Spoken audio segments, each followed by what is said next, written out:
नमस्कार, capital TV में आपका स्वागत है।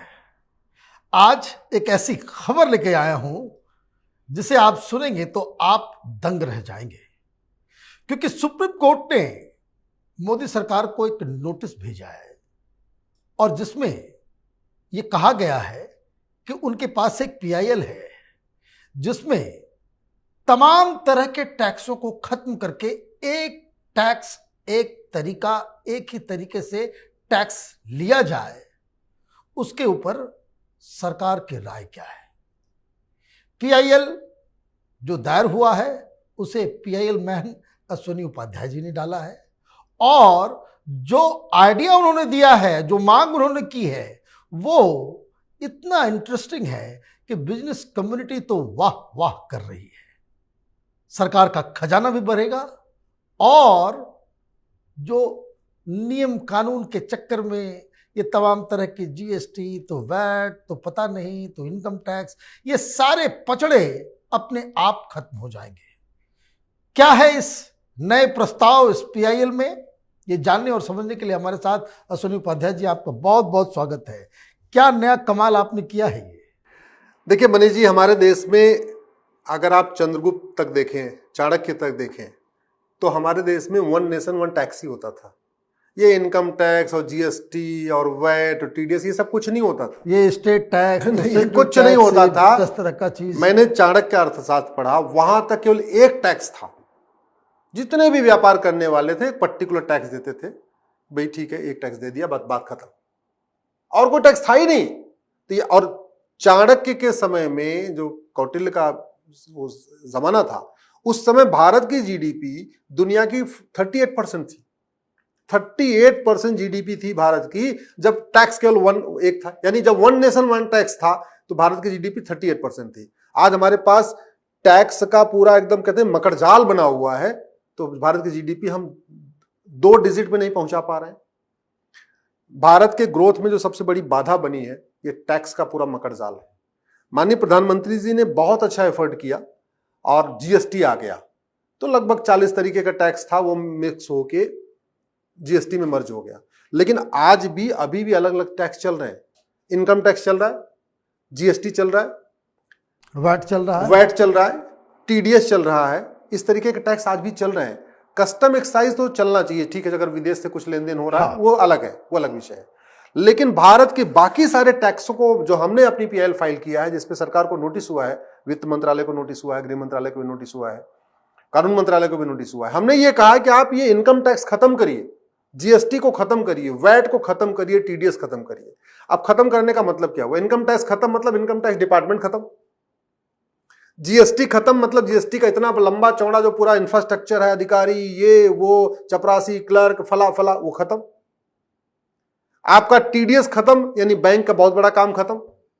आपका वैट खत्म, तो जो पूरा वैट का कमिश्नर, ये वो सब चल रहा है, वो खत्म।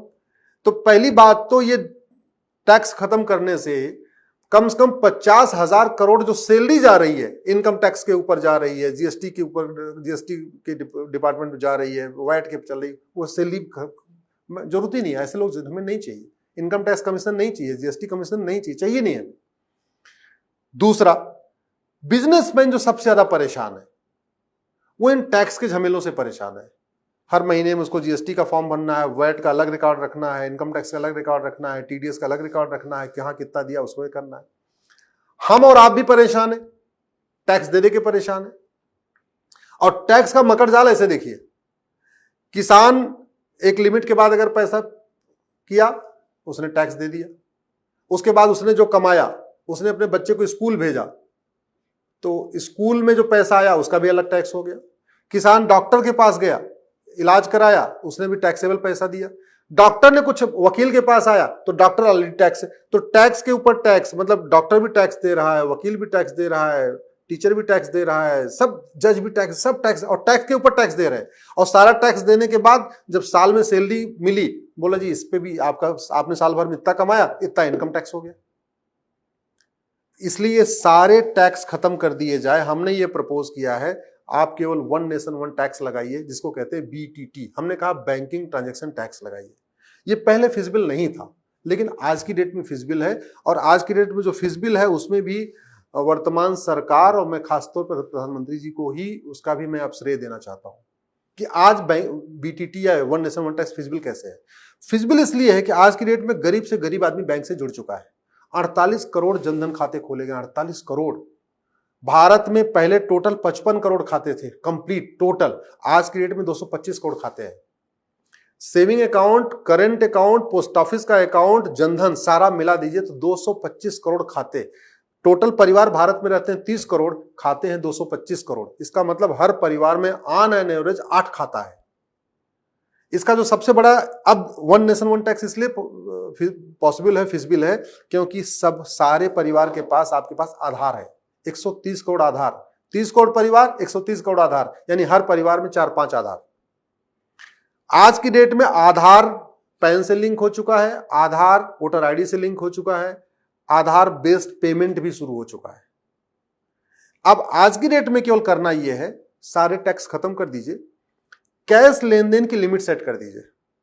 हमने जो सजेस्ट किया है कि जिस सामान की एमआरपी 5,000 रुपए से ज्यादा हो, जिस सर्विस की जो सर्विस 5,000 से ज्यादा हो, अगर आपका बिजली का बिल 5,000 रुपए से कम आ रहा है तो आप कैश जमा कर सकते हैं। 5,000 रुपए से ज्यादा हुआ तो अब आप कैश नहीं कर सकते, आपको अपने ATM, Paytm, Bhim, UPI, debit card के डिजिटल पेमेंट करना। आपने मोबाइल खरीदा, आपने शर्ट खरीदा, आपने खाना खाया, आपने रेलवे का टिकट लिया, एयर का टिकट लिया, जो भी किया, अगर आपका बिल 5,000 रुपए से ज्यादा है, 5,000 या उससे ज्यादा है, फिर आप कैश नहीं कर सकते। आपको केवल इतना करना है कि आपने 100 रुपए का सामान खरीदा तो आपको 1 रुपए एक्स्ट्रा यानी 101 रुपए देना है। आपने 1,000 का सामान खरीदा तो आपको 10 रुपए एक्स्ट्रा 1,010 देना है। आपने 1 लाख का सामान खरीदा तो आपको 1,01,000 देना है। मतलब सारे टैक्सेस खत्म, सारे टैक्स खत्म, और सिर्फ अपने आप जो खरीदारी कर रहे हैं, हाँ, वो मतलब इनकम टैक्स खत्म। इनकम टैक्स खत्म। जितना आप खरीद रहे हैं, जो खर्च कर रहे हैं, उसमें 1% आप सरकार को दे रहे हैं, बस एडिशनल। इसमें आम जनता अभी बहुत ज्यादा टैक्स दे रही है, तो जनता के लिए भी सहूलियत हो गई। बिजनेसमैन परेशान है, पूरा डिपार्टमेंट उसका एक डिपार्टमेंट ही अकाउंटिंग सेक्शन होता है, एक टैक्सेशन डिपार्टमेंट है जहां जीएम लेवल तक के लोग रखे हुए हैं, उसकी जरूरत नहीं, वो भी खत्म। बिजनेसमैन पूरा परेशान हुआ है कि कहीं यहां से कोई नोटिस ना आ जाए, यहां से नोटिस ना आ जाए, यहां से नोटिस ना आए, दुनिया भर की उसको डेट याद रखनी पड़ी, इसकी डेट कट ऑफ डेट, ये वो कट ऑफ डेट सब खत्म। तो बिजनेसमैन भी, छोटा बिजनेसमैन बड़े सामान खरीद रहा है 1% दे रहा है, बड़ा वाला बिजनेसमैन डिस्ट्रीब्यूटर खरीद रहा है, वो उसको 1% दे रहा है, डिस्ट्रीब्यूटर सीधे सीधे फैक्ट्री से सामान खरीद रहा है, वो उसको 1% दे रहा है, फैक्ट्री वाला जिससे रॉ मटेरियल खरीद रहा है उसको 1% दे रहा है। बस 1% देते रहना है, ऑनलाइन देते रहना है। इतने में ही सरकार के पास अभी जो इनकम आ रही है लगभग उसकी 1.25 गुनी हो जाएगी। तो सरकार के भी बल्ले बल्ले। अब ये होगा कैसे? होगा ये कि जो लीकेज है ना, वो लीकेज खत्म हो जाएगा। टैक्स चोरी खत्म, जीएसटी की चोरी खत्म, इनकम टैक्स की चोरी खत्म, वैट की चोरी खत्म, भ्रष्टाचार खत्म, और पूरा smooth one nation one tax भी हो गया। आपको बस इतना ही करना पड़ेगा, इसमें बड़ी नोट बंद करना पड़ेगा, 100 रुपए से बड़ी नोट बंद करनी पड़ेगी, 5,000 रुपए से महंगे सामान का कैश लेन देन बंद करना पड़ेगा, और ये सारे टैक्स खत्म करके आपको सिंपल, इसको हम बीटीटी कहते हैं, बैंकिंग ट्रांजैक्शन टैक्स, क्योंकि आपको मोबाइल के जरिए देना बैंक, तो उसको बीटीटी कहते हैं। इस बीटीटी का फायदा जरा देखिए, इस बीटीटी के आते ही पूर्वोत्तर का अलगाववाद खत्म हो जाएगा। वो कैसे? वो इसलिए कि अभी आपने मणिपुर में हिंसा हुई है, हिंसा के बाद जब हिंदुओं ने पलायन किया है तो वहां पे जो लोग खड़े हैं जश्न मना रहे हैं, उनकी राइफलें देखिए, 10-10 लाख रुपए की उनकी राइफलें हैं। इलीगल 10-10 लाख रुपए की राइफल कहां से आई? ब्लैक मनी से आई। जब बीटीटी लागू हो जाएगा, ब्लैक मनी जनरेट ही नहीं होगा, कोई सामान 5,000 रुपए से महंगा है वो आप कैश में खरीद ही नहीं सकते हो, तो ब्लैक मनी जनरेट नहीं होगा, तो अलगाववादियों के पास पैसे खत्म हो जाएगा, और अलगाववादियों के पास जो पैसा है भी वो खर्च कर ही नहीं सकते, क्योंकि आपके पास पूरा सिस्टम ऐसा हो गया कि आप जो है कोई चीज 5,000 रुपए से महंगा खरीद ही नहीं सकते। बीटीटी आने से नक्सलवाद माओवाद खत्म हो जाएगा, क्योंकि नक्सली और माओवादियों की पूरी फंडिंग हवाला के जरिए होती है, ब्लैक मनी से होती है। तो बीटीटी आते आते ही ब्लैक मनी खत्म हो गया, ब्लैक मनी खत्म हो गया, हवाला खत्म हो गया, हवाला खत्म हो गया, तो नक्सलवाद माओवाद खत्म हो गया। बीटीटी के आते ही ये जो जिहाद का बिजनेस चल रहा है, ये जिहाद 100% नहीं, मैं कह रहा हूं 50% खत्म हो जाएगा। धर्मांतरण 50% खत्म हो जाएगा, तो कम हो जाएगा। ये जो कन्वर्जन का रैकेट क्रिश्चियन मिशनरी चला रही है, इनकी फंडिंग कैसे आ रही है? इनकी फंडिंग विद इन कंट्री आ रही, बाहर से भी आ रही है लेकिन विद इन कंट्री भी आ रही है। विद इन कंट्री आ रही है और उस पूरा पैसा यूज कर रहे हैं। जैसे किसी को लालच देते हैं, तू कन्वर्ट हो जा, मैं तेरे को बाइक दे दूंगा। अब वो पैसा बाइक खरीदने, जब बाइक कैश में खरीद ही नहीं सकते तो बाइक देंगे कैसे? जब बाइक देंगे नहीं तो कन्वर्ट क्यों होगा? दूसरा एग्जांपल आपको देता हूं।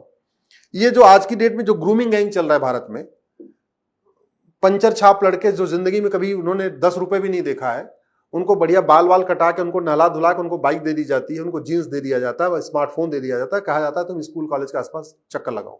ऐसे चल रहा है ना, खूब चल रहा है। जब वो मोबाइल खरीद ही नहीं पाएगा और खरीदने की कोशिश करेगा जैसे ही ऑनलाइन, सरकार की नजर में आ जाएगा कि भाई ये कमाता तो है नहीं, इसने 30,000 का मोबाइल खरीदा कैसे? ये कमाता तो है नहीं, इसने 60,000 70,000 की बाइक कैसे खरीद लिया, 1 लाख की बाइक कैसे खरीद लिया? तो इसमें क्या हुआ कि जैसे ही कोई आदमी इलीगल कोई एक्टिविटी करेगा तुरंत पकड़ में आ जाएगा, तुरंत सरकार को, मतलब वो बदमाशी करेगा कलकत्ता में, बंगाल में, और यहां दिल्ली के वित्त मंत्रालय को और आरबीआई को यहीं दिल्ली में बैठे बैठे पता चल जाए कि फला आदमी इस समय मुर्शिदाबाद में 60,000 रुपए की मोबाइल खरीद लिया है और इसका हिस्ट्री ये बता रहा है कि तो कमाता ही नहीं है। सरकार के पास दोनों है ना। सरकार को यह भी पता चल रहा है कि अश्विनी उपाध्याय साल में कितना कमाते हैं, सरकार को यह भी पता चल रहा है कि अश्विनी उपाध्याय साल में खर्च कितना कर रहे हैं, क्योंकि कैश में कुछ ले ही नहीं सकते। अल्टीमेटली ट्रेन में जाएंगे, प्लेन में जाएंगे, खाना खाएंगे, होटल में जाएंगे, हर जगह ऑनलाइन ही पैसा हो रहा है। और पैसा में आप 1% आप एक्स्ट्रा दे रहे हैं, 1% दे रहे हैं। तो सरकार को यह भी पता चल रहा है कि मेरे पास आय से कम संपत्ति है, आय से ज्यादा संपत्ति है, हमारे पास बेनामी संपत्ति है कि व्हाइट प्रॉपर्टी है, और सरकार के पास इनकम टैक्स भी आ रहा है। तो इसलिए मैं कह रहा हूं कि पुलिस का आधा काम खत्म हो जाएगा। ईडी को जो इतना छापेमारी करनी पड़ रही है ब्लैक मनी पकड़ने के लिए, उसकी जरूरत ही नहीं पड़ेगी। सीबीआई को जो बार बार रेड करना पड़ रहा है उसको करना नहीं पड़ेगा। ब्लैक मनी का पूरा खेल खत्म हो जाएगा। और ब्लैक मनी का खेल खत्म होने के बाद इस वन नेशन वन टैक्स का सबसे बड़ा फायदा आपको मैं बता रहा हूं। ये जो पटना में अभी सम्मेलन हुआ है ना, ये सम्मेलन तभी तक हो रहा है जब तक भारत में ब्लैक मनी है, और ये ब्लैक मनी जनरेट करने के लिए सम्मेलन भी हो रहा है। अल्टीमेटली ये नोट जीवी और वोट जीवी नेता, सत्ता उनको चाहिए नोट कमाने के लिए, खजाना लूटने के लिए। तो जब ये भी खर्च नहीं कर पाएंगे तो वो पैसा कमा के करेंगे क्या? मैं ये सूत्र ऐसा आपको बता रहा हूं, भारत में वन नेशन वन टैक्स लागू हो जाए, बीटीटी लागू हो जाए, तो भारत में केवल एक पॉलिटिकल पार्टी बचेगी, बस एक, वो है बीजेपी। दूसरी सर्वाइव ही नहीं कर पाएगी। बीजेपी कैसे सर्वाइव कर लेगी? 22-23 करोड़ लोग वोट देते हैं, इसमें से लगभग 5 करोड़ लोग एक्टिव मेंबर हैं। 5 करोड़ लोग वो ऐसे लोग हैं जो कुछ पैसा भी दे सकते हैं, 100 रुपए, 200 रुपए, 500 रुपए भी दे सकते हैं, आराम से दे सकते हैं, खुशी खुशी दे सकते हैं। तो बीजेपी तो सर्वाइव कर लेगी, लेकिन बाकी जितनी पॉलिटिकल पार्टियां जो ब्लैक मनी के ऊपर टिकी हुई है, चाहे कांग्रेस हो, आरजेडी हो, सपा हो, बसपा हो, टीएमसी हो, डीएमके हो, जितनी पॉलिटिकल पार्टियां हैं जो केवल और केवल ब्लैक मनी के ऊपर टिकी हुई है, जिनका फंडा है, जो उनको चंदा भी आ रहा है वो 80% 90% कैश में दिखाते हैं। ये पॉलिटिकल पार्टियां जब अपना इलेक्शन कमीशन में अपना रिटर्न फाइल करती हैं, कहती हैं जी हमको तो पता ही नहीं किसने पैसा दिया, क्योंकि हमारा तो 80% कैश में आ गया। भैया जब कैश की लिमिट ही सेट हो जाएगी तो कैश आएगा ही नहीं, और कैश आएगा भी तो जब खर्च करेंगे तो पकड़े जाएंगे। टेंट लगवाएंगे तो टेंट वाले को कैश में देना पड़ेगा, ऑनलाइन करना पड़ेगा। बैंड बाजा लगवाएंगे तो वो भी करना पड़ेगा। जितनी गाड़ियों को वहां पे खर्चा आएगा वो ऑनलाइन करना पड़ेगा। जब सारा करना पड़ेगा तो कौन कितना खर्च कर रहा है भी पकड़। तो पॉलिटिकल करप्शन खत्म होगा, एडमिनिस्ट्रेटिव करप्शन खत्म होगा, लोग घूस लेना छोड़ देंगे। क्योंकि घूस लेके करेंगे क्या? आप जरा सोचिए, जो इंजीनियर घूस लेता है, या जो अधिकारी या तहसीलदार घूस लेता है, थानेदार घूस लेता है, कलेक्टर घूस लेता है, जज घूस लेते हैं। आज के डेट में जज जुडिशरी में बहुत भ्रष्टाचार है। वो घूस लेके करते क्या है? लग्जरी आइटम खरीदते हैं, मोबाइल खरीदते हैं, लग्जरी कार खरीदते हैं, विदेश घूमते हैं, सब आ जाएगा। वो जब कोई काम कर ही नहीं सकते कैश में, और फिर कैश देगा कौन? कैश निकालेगा बैंक से तो भी तो पकड़ा जाएगा, कहां निकाल लिया इतना पैसा। और कैश दे भी दिया तो जिसको दिया थानेदार तहसीलदार को खर्च कहां करेगा? तो ये क्या लग रहा है कि इसकी सुनवाई कब फिर से रिज्यूम करेगी सरकार? अगस्त में इसकी 3 अगस्त या 4 अगस्त को इसकी फिर से सुनवाई है, तब तक सरकार को नोटिस करना है। लेकिन ये ऐसा विषय है कि इस पे थोड़ा सा मुझे लगता है कि मुझे बहुत ज्यादा मेहनत करनी पड़ेगी, लेकिन इंफ्रास्ट्रक्चर पूरा रेडी है। सरकार की मुझे लगता है मंशा भी है। माननीय प्रधानमंत्री जी तो लगातार डिजिटल इंडिया की तरफ आगे बढ़ ही रहे हैं। आज की डेट में घर घर डिजिटल इंफ्रास्ट्रक्चर पहुंच चुका है, लोग कनेक्ट हो चुके हैं। अब तो 5G भी लॉन्च होने वाला है, लॉन्च भी हो गया बहुत सारे शहरों में। अब ये फिजिबल है, प्रैक्टिकल है, देश की दिशा और दशा बदल जाएगी, अवैध काम करने वाले भारत छोड़ के भाग जाएंगे, मैं आपको गारंटी के साथ कहता हूं। आपका बहुत बहुत धन्यवाद। आप इसी तरीके से देश के लिए जो है लड़ते रहिए। बहुत सारे लोग बहुत सारी अपेक्षा के साथ आपके इन काम को जो है वो उसका अवलोकन करते रहते हैं। बहुत बहुत धन्यवाद। अगर आपको ये वीडियो पसंद आया तो आप इसे लाइक करें, शेयर करें और कैपिटल टीवी को सब्सक्राइब करें।